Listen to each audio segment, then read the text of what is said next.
we pride ourselves in leading in flavor and predicting future flavor forecasts. And so for us to be effective and continue to be a leader in the market, we try our best to predict what's coming, then bring those flavors into our products and then serve consumers with those flavors. Welcome to Technovation. I'm your host, Peter High. My guest today is Guy Peri. Guy is the Chief Information and Digital Officer of McCormick Company, a 135-year-old organization that's a leader in flavor and earns $6.7 billion in annual revenue. Guy's been in role for about 6 months. He's led a remarkable digital transformation in that time and has leveraged his depth of experience as a leader in data and analytics to help transform the company's use of it, first and focused on data hygiene, governance, and quality, and now better taking advantage of AI. I look forward to hearing more about his journey through this conversation. Guy, welcome to Technovation. It's great to speak with you today. Great to be with you, Peter. Thank you so much. Well, Guy, I thought we'd begin with the company that you help lead. You are the Chief Information and Digital Officer of McCormick Company, as I noted. I'd love to talk about the company first and foremost. For those who might be less familiar, can you give an overview of the business you're a part of? Yeah, McCormick is a 135-year-old company, and we are a global leader in flavor and really well positioned in flavor, both in our consumer business, which serves 150 countries around the world, and in our flavor solutions business, which flavors a lot of other brands around the world. We like to say that we flavor every sip and every bite across channels, in and away from home, and in every occasion. So we're really passionate about flavor. Some of the brands that we have in our portfolio may be familiar to many of us. McCormick obviously is one of the brands. In Europe, we have Vihine and Ducro, which is very famous and popular brands. And then Frank's Red Hot, Cholula, French's, Old Bay, Zatarain. So phenomenal brands, iconic in many parts of the world. Fantastic. Yeah, great overview. And certainly I've got several of those in my own shelf at home, as I'm sure many of our listeners and viewers do as well. Let's talk about your role, if you don't mind, Guy. I mentioned you're the Chief Information and Digital Officer. Talk a bit about your purview and what's within your span of control. Yeah, so my span of control and responsibilities are really kind of developing and leading the implementation of our enterprise digital transformation strategy. And that is everything from the foundational tech that we run our company by, which includes the infrastructure, all of the cloud capabilities, ERP, et cetera, to the data platforms and AI capabilities that we use in the company, all the way to the transformation initiatives that we have across every part of our company. So a fairly large remit with, of course, cybersecurity wrapping around that entire responsibility.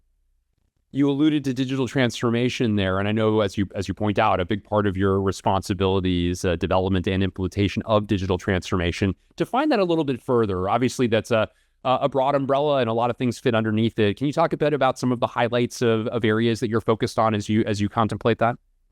Sure. So let's start with the McCormick's business strategy. Our digital transformation is anchored right to it. So our business strategy, we have a strategic roadmap, and driving growth and performance and accelerating digital transformation is the core part of that roadmap. So we're very connected to serving consumers, customers, employees through digital. The elements of the digital strategy are kind of fourfold. One is driving demand creation. And so that is how do we meet consumers where they are and provide them the right targeted media and content to inform them about our brands and help them through their path to purchase. So that's one pillar. Another one is accelerating product innovation. So how do we leverage digital and AI to get insights on trends in the flavor space and bring those products to market in an accelerated way? A third area is how do we optimize our retail execution? For us, the store environment, both online and offline, is critical. And so how do we provide a delightful experience there? And then the fourth area is around operational efficiency. So how do we leverage digital and AI to optimize not only how we buy our ingredients as a flavor company, raw materials is everything for us. And so sourcing those raw materials, making sure we have highest quality that we put into our brands is important. So we leverage digital and AI heavily in that space. As well as operational efficiency on our plant floor and doing a lot of smart manufacturing and smart forecasting is core to our strategy. So those are kind of the key domains that we're focusing on. In multiple parts of your response there, you talked about consumers and customers, and I know that you're passionate about building trusted relationships with them, and the extent to which building and forging great bonds with them accelerate the development of products and services that delight those same constituents. Talk a bit about the pathways to do so, the means by which you and your team draw those insights such that you can ensure that you're building better opportunities for them. Yeah, so we are all in service to consumers, customers, employees. That's the core to what our McCormick strategy is centered on, and it's definitely the core to what digital, our analytics strategy is centered on. And digital allows us to have such a close proximity to what's on consumers' minds, and we leverage the digital thread that we get through social and through other means and our first-party data to truly understand consumers at a much deeper level than we were able to historically. And then that translates into delightful and superior products that then hopefully serve our customers efficiently and effectively throughout our supply chain. And so one of the things I forgot to mention in the opening on McCormick is we pride ourselves in leading in flavor and predicting future flavor forecasts. And so for us to be effective and continue to be a leader in the market, we try our best to predict what's coming, then bring those flavors into our products and then serve consumers with those flavors. So we have an annual flavor forecast that we publish every year. We just published our 25th flavor forecast. We've been doing it since 2000. To give you a couple examples of flavors that we predicted, pumpkin pie spice, we predicted that one. Chipotle, Korean barbecue, which is one of my favorites, and then spicy, which is a combination of sweet and spicy flavors, which has been awesome. And this year's prediction is ají amarillo. It's a South American spice that we believe is going to go massively large, and it's a combination of fruity, tropical notes and a little bit of heat. I've had it; it's amazing, and so we expect that over the next couple of years that might become mainstream. So, I mentioned all that because in order to get that kind of insight, we need incredibly detailed data on trends, on geographic preferences, and all of those digital capabilities I mentioned help us inform our predictions. Yeah, talk a little bit about that. That's so fascinating. This whole notion of the flavor forecast. Can you? I realize it's probably your team, but also the broader team that gets deeply involved with this. I can only imagine the scientists that are hard at work in developing these once the forecast is set as well. Can you talk a bit about how a pumpkin pie spice or a Chipotle Korean barbecue, et cetera, the pathway to the insight that would suggest that that's what's to come? Talk a bit more about that if you would. Yeah, this is absolutely a multidisciplinary sport. And so R&D, marketing, innovation teams, we have culinary chefs who are full-time experts on creating dishes and testing them with consumers. And so these insights come from all those teams around the world. We have about 40 years of sensory science data that we pull into our qualitative and quantitative research, including on-the-ground research. And then we leverage our social listening tools and search engine optimization trends and many more tools that help us triangulate all of these data points. And it's a fascinating process, and I'm more and more impressed every time I see it in action, and then also see the accuracy of these predictions coming to life. Super interesting. Thank you for sharing that. You have a deep background in data and analytics. You talked about that among the areas of responsibility you have. You were also the first ever chief data and analytics officer at P&G, a company you were with for 28 years.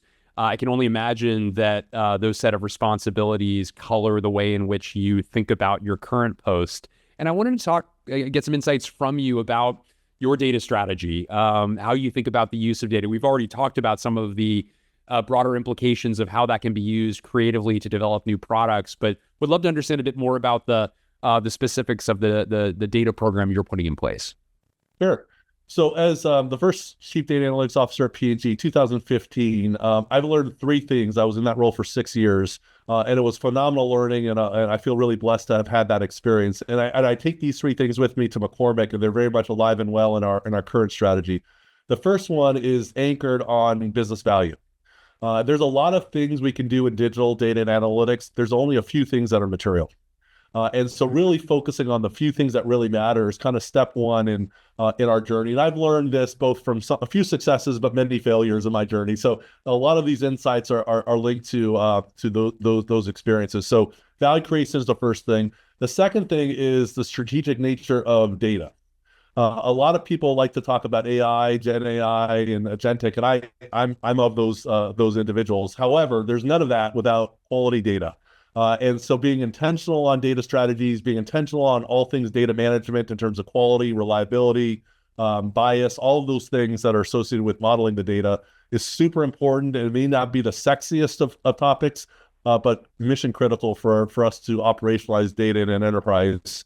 And the third and final learning is process integration. So this is as much about operating model transformation as it is about data analytics and digital. And our strategy is very much people, process, and then technical and digital. And I think the final leg of that three-legged stool is about 20% of the transformation. 80% is about transforming work processes, upskilling the organization to work in a new way, rewarding them differently, and growing career paths where people that are applying digital and analytic capabilities are rewarded and working in a new way in the future. So we're working on all of those three legs, and I'm bringing a lot of those learnings from P&P. That's really well articulated. Thank you so much for sharing those. You mentioned there in the process of upskilling the team, rewarding them differently. Can you talk a bit about what some of that entails? What's different in the current environment relative to years or decades past? Yeah, I think what we do in any enterprise, including McCormick, really doesn't change. At the end of the day, we're here to serve consumers and customers and employees. So that what doesn't change. Pretty much everything about how we do that changes with digital and AI. And so what we're trying to do, and we talk about this often in the management committee and the operating committee that I'm part of, is really finding how do we transform work, upskill individuals to be successful in that new world, and then catch them doing it right, and put a big spotlight on them, reward them, bring them to the global town halls, have them describe their from-to experience, and then recognize them. And that's how cultures are shifted. When people see individuals who used to work one way, apply a different approach with digital analytics, and then talk about how their life is different and how they're driving better outcomes as a result of that application. And that's how cultures over time change. And so we're still very much on that journey at McCormick, but we have a lot of great examples of where that's already been operationalized and making a big difference. I love the way in which you describe the necessity to have the foundational elements of data and analytics right in order to better take advantage of artificial intelligence, analytical AI, generative AI, agentic, as you noted. And clearly, you're in the process of making sure that hygiene is appropriately in place. Talk about, though, you also mentioned that you are among the leaders who are very excited about the power of AI and the continuum that you mentioned and that I just reiterated. Can you talk a bit about what excites you most? What are some of the applications either already in place at McCormick or that you foresee being put in place that are going to add more value to those same consumers and employees who are the constituents you serve? Yeah, so current capabilities in place that I'm really excited about and really proud of what McCormick has done is the predictive analytic capabilities that we have. We've applied a lot of that to how we predict our procurement and our raw material pricing. So we're able to, with the 30 years of procurement data that we have, plus a lot of external signals, fairly accurately predict price points of our raw materials. And for a company like us, that's mission critical to be able to understand where those curves are going. And so we do a lot of prediction in sourcing and procurement. We're doing a lot of prediction in how we think about forecasting. Whether it's demand planning, supply planning, or financial planning, we're on that journey. But being able to more effectively predict the demand signal and then how that affects our overall operation is another great example. And then lastly, our product formulation. So we're using a lot of modeling to enable our development of products and formulations and frankly recipes. And then being able to substitute out different ingredients at a fraction of the time it used to take us to do that. AI is enabling all of that. So really exciting capability that is already being operationalized. And the things that I'm most excited about going forward is, agentic is, I think, going to be a really powerful capability, kind of the next generation of automation and RPA, in my view. And looking at how do the agents all work with each other, and what is the new role of the human talent in an organization in working and co-working with these agents. And so I'm really excited about that. I'm going to school and learning as much as I can on those topics, and we'll be experimenting with that at McCormick. Really interesting. And I'd love to understand what conclusions you're drawing about that collaboration. I love the way you put that, the role of human talent in co-working with agents. What conclusions are you drawing? These obviously are going to be new ways of working. It will mean changing, who does what and how. Talk a bit about how you've thought about that interaction between the humans and the agents. Yeah, I think there's kind of two levels of interactions. First, the more transactional work that we all do, that will likely be fully automated, and agentic will take care of most of that on its own. So the future workforce will be upskilled to not only work well with agents and make sure the right data and the algorithms are operating properly. I think the future of every role will be a citizen data scientist that's a financial planner, or a citizen data scientist that's a demand planner. And they will be working with algorithms as a co-pilot to help them get their work done. And instead of doing a lot of muscle in doing the forecasting that many of us do today, including ourselves, it will be doing a lot of working on the exceptions and making sure that the algorithms remain unbiased, are fed proper data, and are operating effectively. And so there's a different set of skills that we're going to be focusing on upskilling our talent on. But it's really exciting. I'm really excited about what that future could look like, and how the company will operate differently through these capabilities.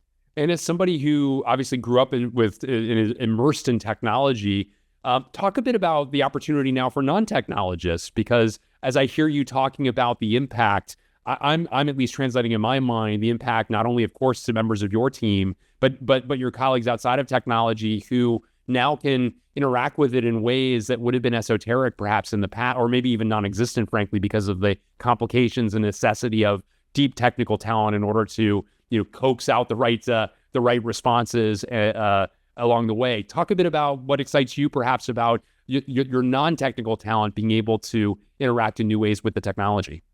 Yeah, I think technology has been more and more democratized, not only in terms of from a consumer perspective. All of us have our smartphones, and we have expectations of technology that we simply didn't have in the past because it wasn't as accessible, all the way to AI being accessible with the GPT capabilities, and that's just going to continue. And so you no longer need a PhD in data science to work with AI models, and that for me is super exciting. So most of the time I spend while we're building our IT and strategic IT skills in McCormick, I spend a lot of time on how do we build the business skills in the digital fluency space, and how do we help everyone become more fluent in how to leverage some of these skills.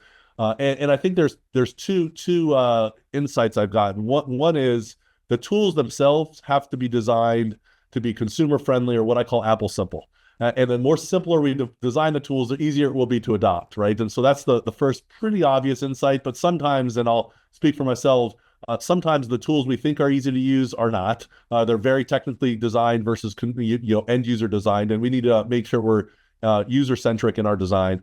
And the second thing is there'll just be base skill sets that are going to be required that everyone, no matter what role you have in the enterprise, will need to have. And so I've done some benchmarking with other companies, and I've really been inspired by the idea of everybody needs to understand what is a basic machine learning model. Everyone needs to understand how data is fed into a machine learning model, how predictions are made. Just the basics of how digital works is going to be a common understanding of every role, because those tools will be applied to pretty much every role in the enterprise. Any particular flavors that have become your favorites since joining McCormick? I'm sure, like all of us, you use McCormick products before joining the company. What are some of the ones that you're shaking on top of your food or cooking with these days? Yeah, before I joined, I was a big Lowry fan, still am. I didn't even realize Lowry was owned by McCormick. I was delighted to find that out. And then I love Frank's Red Hot and Cholula. It's a kind of a toss-up depending on what I'm eating on those two. And then some of these future flavors that I've been able to test with our culinary staff are just phenomenal. I can't wait till they bottle them up and allow me to purchase them in the store, because they're just phenomenal. So the cool thing about McCormick is we have so many different line extensions and so many kind of leading edge flavor extensions. It's kind of an endless list of favorites, and right when I get to one favorite, I find another one. So it's been fun. I'm sure that's really interesting. I wanted to return to something I mentioned earlier, and that is a remarkable tenure you had at P&G, almost 3 decades with the organization. And I've always been impressed by the diaspora of technology talent that has emerged from that company. And I wonder if you could reflect for a moment on what made that experience special for you, special enough to stay with the company for 28 years, but now as someone who is taken on a leadership role of consequence as the head of information and digital, the chief digital information officer of the organization, the impact you feel from your time as you now have a little bit of distance to reflect upon it. Yeah. As I reflect on my P&G time, first of all, I feel blessed to have had the 28 years experience, a great company, and an amazing space to learn. And I have a number of colleagues who are also CIDOs in other companies, and we stay very connected. And as we talk about what is the formula that we were exposed to at P&G that helped us become CIDOs of our respective organizations, there was kind of three things. One is we started with the business, and as early as 1999, I remember talking about our GBS, our Global Business Services, was all about transforming the way business is done. And we were always about being business leaders first that brought strong technology and analytics expertise to the table. And we never reversed that. And that's something that I think was built into our DNA. The second thing is we were able to experiment a lot, and we failed a lot. But we learned through those failures. And so, we had a really nice platform from which to learn. And the third is we were able to implement capabilities at scale. Doing a pilot is easy. Scaling and operationalizing it and addressing all the things, Peter, that you mentioned around people and process and culture, that is where the challenge is. And being able to do that at scale multiple times and having many at-bats at doing that, I think really shape a professional's career. And so again, very, very blessed to have had that experience. And all of those experiences are directly applicable to McCormick, and me and my team are busy at work applying those. So interesting. I appreciate those reflections. I wanted to ask, we've talked about a number of trends through this conversation, data analytics trends, artificial intelligence, as we've covered in some detail as well. Guy, as you think about the future, anything else come to mind that particularly excites you starting to make its way onto your roadmap? Yeah, I think the agentic we touched on a bit. I think that's going to be a big important trend. I also think the idea of IoT will continue. So the number of sensors that we have, not only in our manufacturing lines, which is much more mature with robotics and sensors online, but also in our products. We're going to have smarter and smarter products that will help us better serve consumers and personalize experiences to levels that we've never been able to personalize before because the data streams will be flowing. So those are all very exciting areas that we're also experimenting in. And then the third area is, with those capabilities, transform business models. I think we're going to be able to create completely new business models that monetize a lot of those capabilities and create new revenue streams that could be exciting for enterprises. So really a lot of exciting opportunities ahead. Excellent. Well, look forward to keeping eyes open as to the progress that's made in those very areas. I also wanted to ask you, Guy, anything you've recently read, watched, and or listened to that you'd recommend to peers? Yeah, I'm rereading a book called Competing in the Age of AI. Karim Lakhani wrote it, professor in Harvard, and Marcos, his colleague. I read it a number of years ago when it was released, and Brendan, our CEO, just bought a copy of that for our management committee and operating committee, our leadership of McCormick. So I'm rereading it just to make sure I'm up to speed on the latest. And I find it's a really good book that brings very practical use cases and case studies and shows how a lot of this capability is applied for really tangible outcomes. A great suggestion. Thank you for offering that.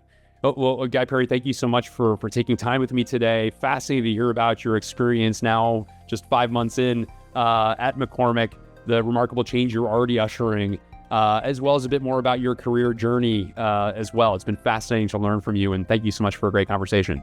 Thank you for having me. It's been my pleasure.